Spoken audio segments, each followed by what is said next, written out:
Good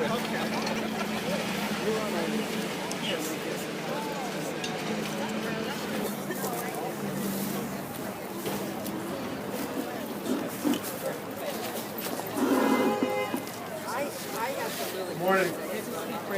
Good morning, folks. Good morning. Great to see you all out here on a Monday morning. I know it's not a great day for a rally. It's a Monday morning after a long Thanksgiving weekend. Turn it off or anything? Yes, just speak right into the mic. Many people I know have want to be here but have to be at work, unfortunately. But it's great to see the folks that are here. And I know people have asked from the start, why are we here today? Why are we doing this on a Monday morning after the Thanksgiving weekend? And first of all, I'd say we chose a date because Spectra chose this date. This is the date that Spectra requested that the gas begin to flow, that the operation begin on the pipeline. When we heard that, we knew right then that we can't let this day go without a loud, resounding response to Spectra, to FERC, and to National Grid about how we feel about what's happening here. So, first of all, I'd say we want to let Spectra know we don't want this. We don't want this gas. We don't want a high-pressure fracked gas pipeline running under a soccer field, a youth soccer field in Dedham, running along Washington Street, the city's major evacuation route for this side of the city, in case of a catastrophe, which what could possibly go wrong. What catastrophe could we possibly have with this pipeline being built into our neighborhood? Running through alongside businesses, homes, daycare centers, running alongside, turning up Grove Street, running alongside a quarry, a dynamite blasting quarry that blasts regularly. What could possibly go wrong? We don't want this gas. No, and then beyond that, more crazy is we don't need this gas. Yeah. We don't need this gas because we're already facing a climate catastrophe.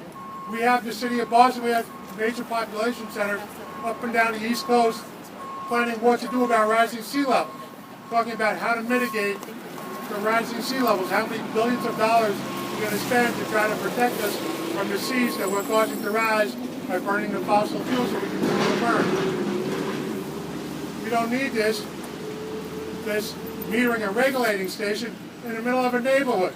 As you're going to hear, this not only do we have a high-pressure pipeline running here, we have a metering and regulating station that's going to be off-gassing gases that are going to be hazardous to our health, whether or not there's ever an explosion here, that is putting our health, the health of our children, our elders at risk, ourselves at risk, just by living in this neighborhood.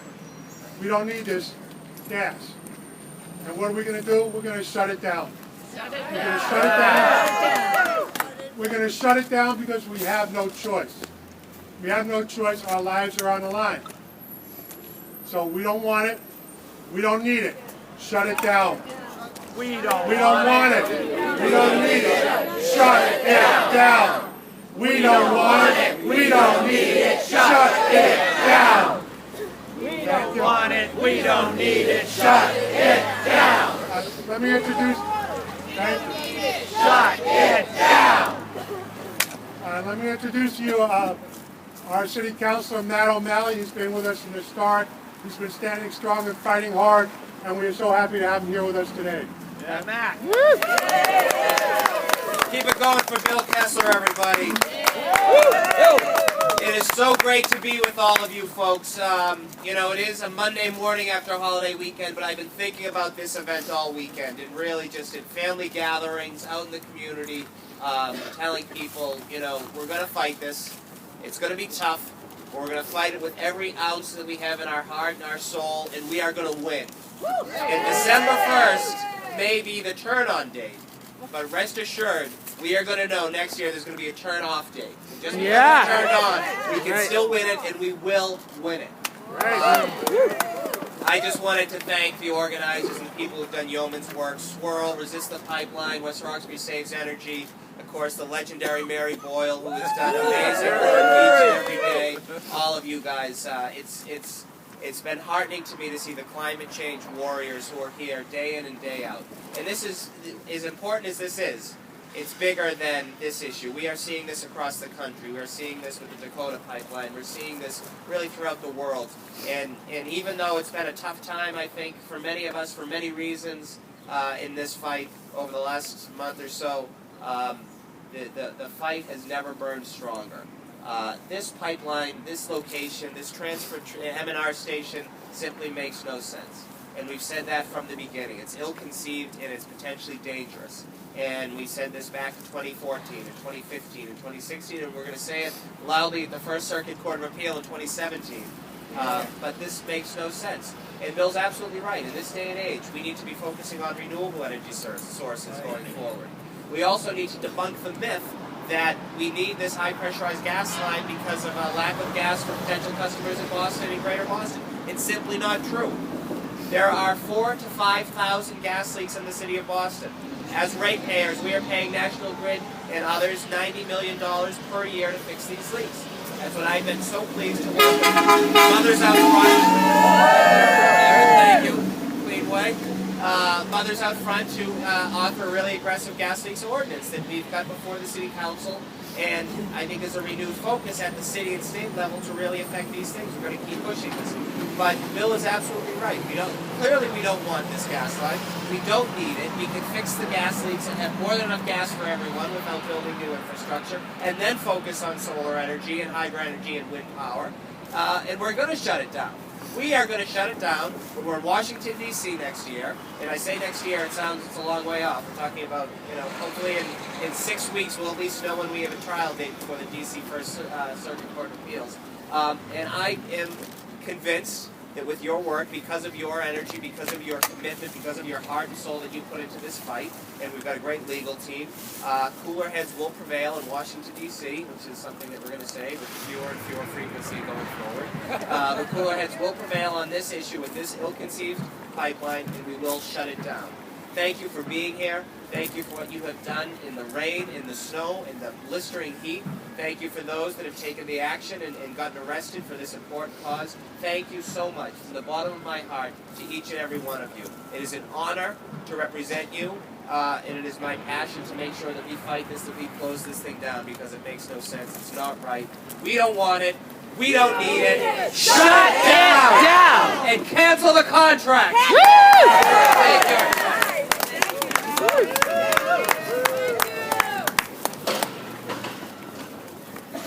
One of the things that's really heartening about the struggle here is seeing all the neighborhood folks getting involved and coming out and standing together. And it's also been really heartening to see different organizations, some unions around, coming out and working with us and supporting us. Some of those unions are here today. First of all, I want to acknowledge that a lot of the signs that folks are holding, the new signs that gas and dynamite don't mix, protect our health and safety, and to shut that pipeline down, as well as the old signs that we've had. Those are provided to us by the Mass Nursing Association. Big thanks to the MA. And more recently, we've gotten support from 2 Service Employee International Unions, SEIU 1199 and SEIU 509. And I'm going to ask Mark Lindsay from SEIU 1199, who's a neighborhood resident, to come up and say a few words. Yeah, Mark. Hey everybody. My name is Mark Lindsay. I am a resident of West Roxbury, and I'm also an organizer for 1199 United Healthcare Workers East. We are a union of over 50,000 healthcare workers in Massachusetts in all types of healthcare environments, from personal care attendants in your home to nursing home workers to acute care workers in hospitals. And our members are very proud to stand with this community and stand with all the communities around the country that are fighting these types of pipelines. For one, because we understand what could happen if there's an accident here. Our members would be obviously in the acute care setting, ready to respond to any type of accident that would happen in a place like this. And it's very, very troubling when you have a facility like this in the neighborhood right across from a quarry and all the other things that people have said here today. This obviously could be a great danger for people. Also, as a resident of West Roxbury, my children attend the Kilmer, which, if you don't know, is a school that you can actually see through the trees over here now. It's a school for pre-K to third graders. Hundreds of children go there, and it's within, I believe, the incineration zone that people are referring to in terms of if there was an accident here. My 7-year-old goes there. He's in the 2nd grade. And then next year, my twins will attend the school as well. Obviously, our family is very, very concerned about this because, you know, who knows what could happen lasting. And you've heard of, in other states where there's been accidents in these types of facilities as well. So we want to stand together with everybody. We want to fight this. Very proud to see you all here. Really appreciate the support. And your Union 1199 stands with you as well. Thank you very much.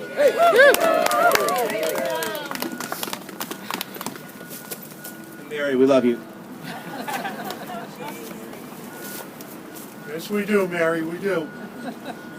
I'd like to ask Susan Racine from Mass Healthcare Providers Against Fracked Gas to come up and say a few words. Susan?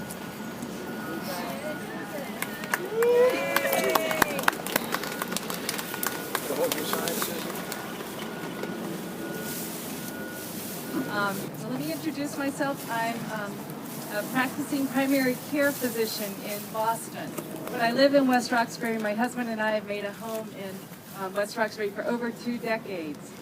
Our son attended Holy Name, which is right up the street, and he attended Roxbury Latin, which is just less than a half mile away from this M&R station.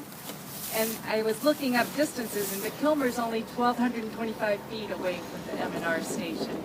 And there's a lot of risk involved, not only with the risk of an explosion, which seems remote, but it's quite a concern because pipelines built in the last 5 years have a failure rate that is higher than those that were built before the 1940s.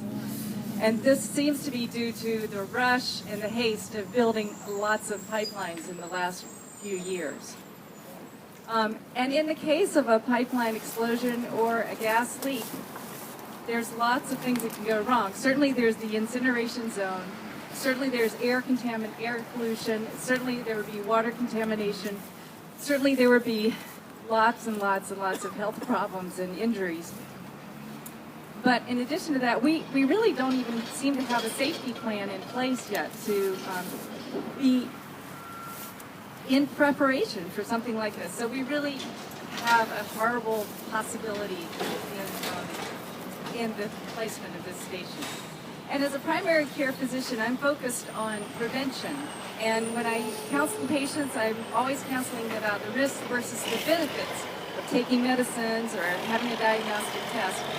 And the benefits of this metering and regulating station and this high-pressure pipeline only seem to be profits for Spectra and its partners. And there don't seem to be any risks involved for them, but the risks for West Roxbury are extreme. Because in addition to the risk of a pipeline exposure, there's also risk just in the inherent working of a metering and regulating station. The frack gas that is present in the pipeline is full of hazardous chemicals which are used to extract the gas, and those chemicals are carried along with the gas through the M&R station and are released at times in the normal operation of the metering and regulation station. And these include heavy metals like lead, mercury, arsenic. It also includes the methane itself, which is a respiratory irritant, and over time can also, with long exposure, cause lung cancer. It also includes radioactive material in some cases because radon is present below the earth and it's carried along with the gas, which can cause cancer. And there's also other volatile chemicals which can cause lots of respiratory illness. And there's been studies of communities close to compressor stations and metering and regulation stations, and there is an increased incidence of respiratory conditions, worsening asthma, nosebleeds, severe headaches, and children in particular are very affected. And we have so many vulnerable communities so close to this pipeline with the Kilmer School, the Beethoven School, the Deutsch Altenheim Nursing Home. that we are in a very populated area full of vulnerable citizens, and this makes no sense from a health and safety perspective.